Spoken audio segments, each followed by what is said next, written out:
ये तो होना ही था।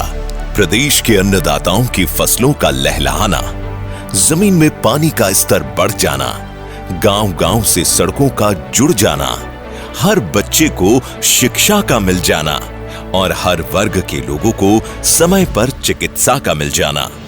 ये तो होना ही था, क्योंकि इतिहास के पन्नों में अंकित, जिसे होलकर साम्राज्य के वंशज श्री मल्हार राव होलकर के नाम पर पहचाना जाता है, भारत का एक छोटा सा क्षेत्र जिसको कहते हैं मल्हारगढ़।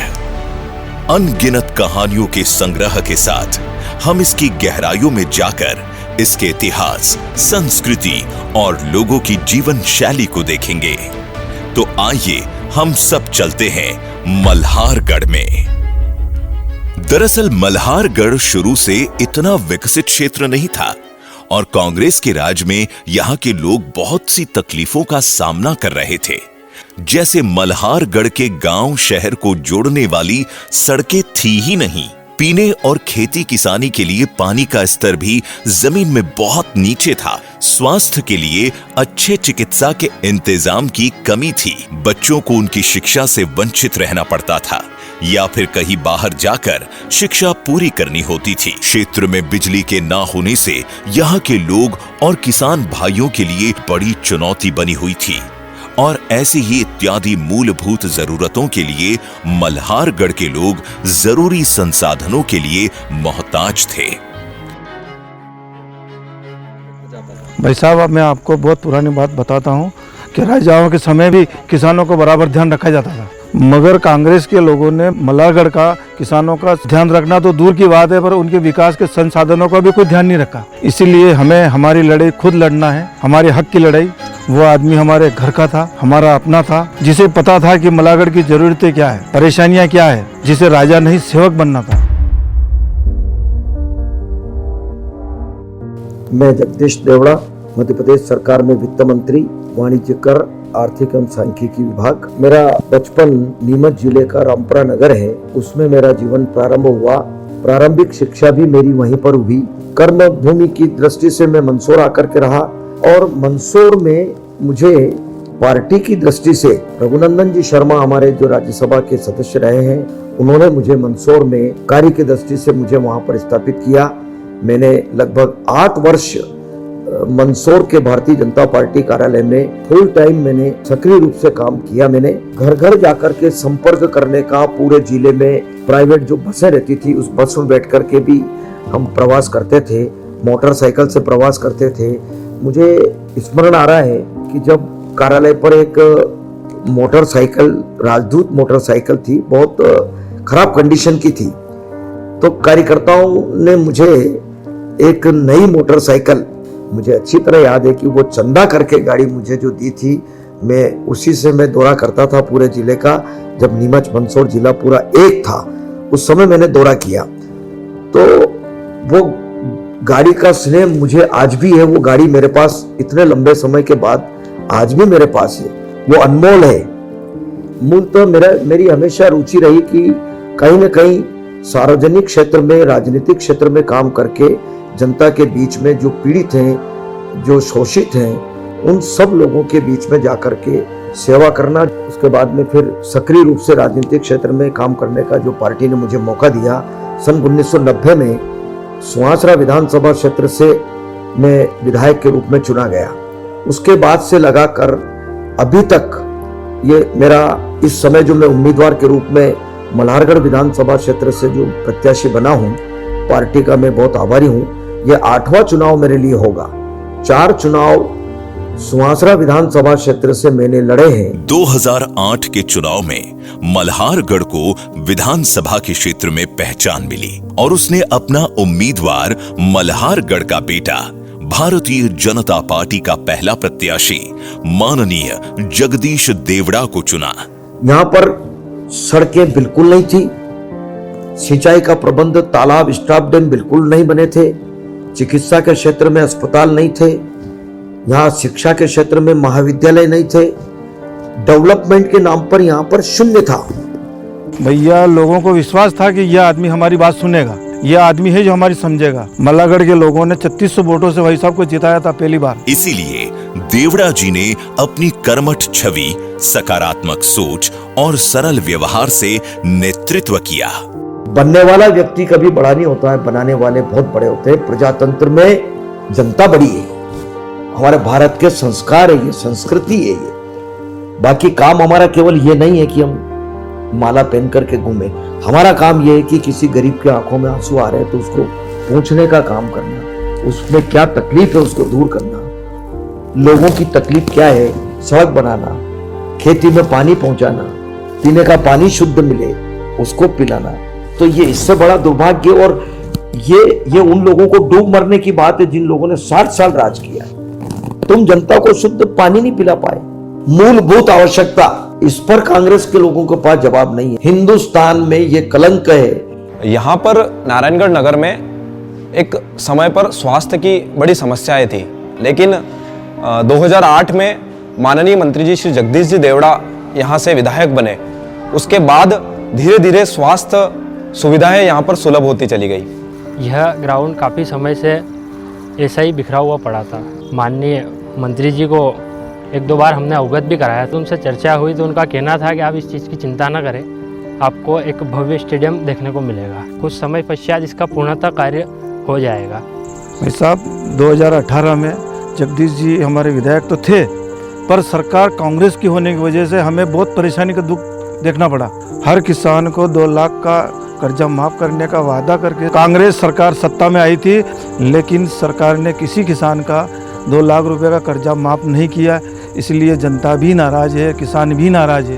वैश्विक कोरोना बीमारी अपने चरम पर थी और तभी मध्य प्रदेश को फिर से भाजपा से ऑक्सीजन मिला और जगदीश देवड़ा जी वित्त मंत्री बने। मैं जगदीश देवड़ा ईश्वर की शपथ लेता हूं कि मुख्यमंत्री शिवराज सिंह जी चौहान के नेतृत्व में इस विधानसभा क्षेत्र में लगभग 600 करोड़ की सड़कें इस विधानसभा क्षेत्र में बनकर के तैयार हो गई है। यहाँ पर पढ़ने के लिए, विद्यार्थियों को पढ़ने के लिए हायर सेकेंडरी के बाद महाविद्यालय में पढ़ने के लिए मंदसौर आना पड़ता था।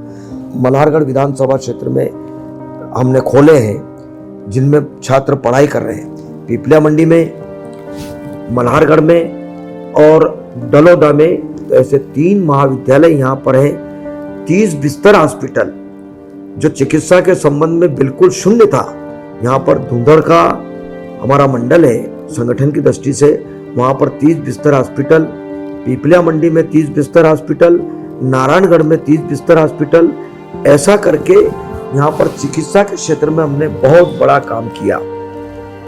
मल्हारगढ़ में 30 बिस्तर हॉस्पिटल था जो कि हाईवे पर पड़ता है मल्हारगढ़, तो वहां पर आए दिन कहीं न कहीं दुर्घटनाएं होती है हाईवे पर।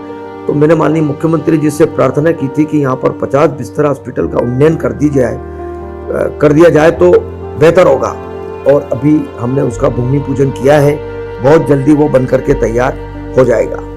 ऐसा ही सिंचाई के क्षेत्र में यहाँ पर अभी मल्हारगढ़ विधानसभा क्षेत्र में 1016 करोड़ की सिंचाई योजना, मल्हारगढ़ माइक्रो उद्वन सिंचाई योजना, उसमें उन्होंने भूमि पूजन किया और 1-1.5 साल के अंदर गांधी सागर का पानी खेतों में पहुंच जाएगा। यह इंतजाम आने वाली पीढ़ी के लिए किया है। इतना अच्छा इंतजाम, किसान इससे संपन्न होगा, व्यापार बढ़ेगा, काफी क्षेत्र उन्नत करेगा। जल जीवन मिशन अभी चालू किया मोदी जी ने, अब 2024 उन्होंने तारीख दे दी, 2024 तक हर घर में नल से शुद्ध जल मिलेगा।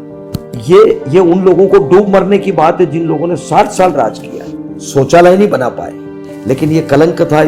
इसके बारे में विचार देश के प्रधानमंत्री ने किया, शौचालय का प्रबंध किया, हर घर में शौचालय। कहीं न कहीं मूलभूत आवश्यकताओं की पूर्ति सबको होना चाहिए। गारंटी अब धीरे धीरे सरकारी और बढ़ रही है, जैसे गारंटी कार्ड या आयुष्मान कार्ड दिया।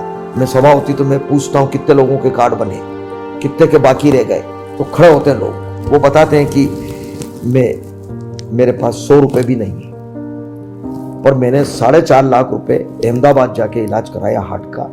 मोदी जी को धन्यवाद, अगर नहीं होते तो मैं मर जाता, मैं इलाज नहीं करा पाता। एजुकेशन की गारंटी दो, भ्रष्टाचार पे रोक लगेगी। जब सरकार ये कह देगी कि आपका बच्चा टैलेंट है, वो डॉक्टर बने, इंजीनियर बने, जो बने, पढ़ाओ, पैसा सरकार देगी, तो आप निश्चिंत हल्के हो गए कि अब मेरे को दंड इधर उधर करने की जरूरत नहीं।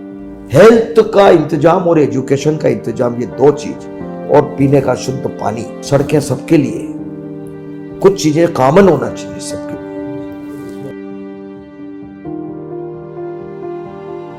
मेरा यह प्रयास रहेगा कि यहाँ पर कोई ना कोई उद्योग भी यहाँ पर आए ताकि हमारे नौजवानों को रोजगार मिले। और यहाँ पर बहुत सारे गांव ऐसे हैं जहाँ पर सड़कें अभी नहीं बन पाई है। मेरा प्रयास रहेगा कि उन सारे गांवों को मैं सड़क से जोड़ूंगा। और सिंचाई की योजना तो ये प्रारंभ हो जाएगी।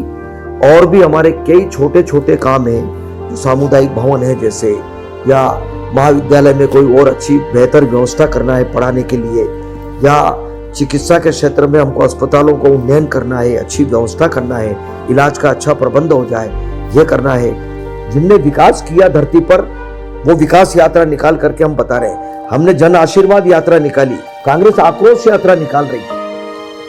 वो जनता को बताए कि आपका आक्रोश क्या, भारतीय जनता पार्टी ने जितना विकास किया है उसके लिए आक्रोश है क्या उनका, कि आपने क्यों विकास कर दिया, इस बात का आक्रोश है। जनता उनसे पूछना चाह रही है। अभी मध्य प्रदेश में 17 नवंबर को मतदान होगा। मैं ये पूछना चाहता हूँ कि यहाँ पर जितने काम मैंने विकास के बताए हैं, ये सब भारतीय जनता पार्टी की सरकार में हुए। जब कमलनाथ जी की सरकार बनी, 15 महीने सरकार रही, और सरकार बनने के पहले उन्होंने जनता के सामने वचन दिया था, वचन पत्र निकाला था, सरकार बनेगी तो किसानों के 2 लाख का कर्जा माफ करेंगे, महिलाओं को कहा था कि समूह माफ करेंगे, और नौजवानों को कहा था कि 4000 रुपये हम भत्ता देंगे। एक भी वचन पत्र पूरा नहीं किया। इनके राष्ट्रीय अध्यक्ष राहुल गांधी जी पीपलिया मंडी आए थे और उन्होंने कहा था कि 10 तक गिनती गिनने के बाद में अगर कर्जा माफ नहीं होगा तो मैं मुख्यमंत्री को हटा दूंगा। लेकिन कर्जा माफ नहीं हुआ, किसी एक किसान का समूह माफ नहीं हुआ, बेरोजगारों को भत्ता नहीं मिला, झूठ बोल करके सरकार बनाई, गुमराह किया, और 15 महीने में एक भी काम विकास का इस मध्य प्रदेश की धरती पर नहीं हुआ। और कांग्रेस ने यहाँ पर किसान आंदोलन कह करके, वो कांग्रेस के द्वारा असामाजिक तत्वों का जमावड़ा था, और यहाँ पर पीपलिया मंडी, नारायणगढ़, मंदसौर जिला, इसमें दुकानों में आग लगाने का काम किया, हाईवे पर ट्रक जलाने का काम किया, वहां पर अंधाधुंध लूटपाट हुई। किसान आंदोलन नहीं था, वो गुमराह किया था, और इसीलिए भारतीय जनता पार्टी ने यहाँ पर अपनी विजयश्री प्राप्त की। मेरे ही विधानसभा क्षेत्र में आंदोलन हुआ था, लेकिन हम वो सीट हम बढ़कर के जीते। पहला चुनाव में 3000 से, फिर 6000 से, फिर 12000 से जीता। जब किसान आंदोलन, इन्होंने कहा था किसान आंदोलन, किसानों को बदनाम करने का काम किया, और उसका नतीजा जनता ने इनको बताया। इसलिए मैं अपील कर रहा हूं जनता से कि इस बात का फैसला करना है कि कौन अच्छा कौन बुरा, किसने जनता के हित में काम किए। तो आने वाले मिशन 2023 में इस मध्य प्रदेश में फिर भारतीय जनता पार्टी को जनता आशीर्वाद देगी।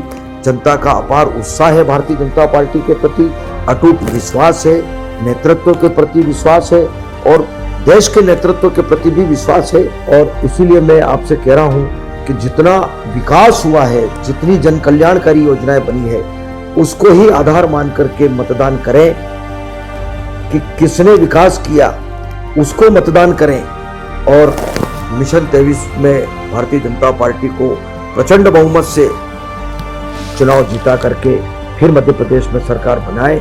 इसीलिए हमें बदलाव नहीं, विश्वास जरूरी है। जगदीश देवड़ा ही जरूरी है। मल्हारगढ़ की धरती पर गिरते पसीने की एक एक बूंद में उठता तूफान है।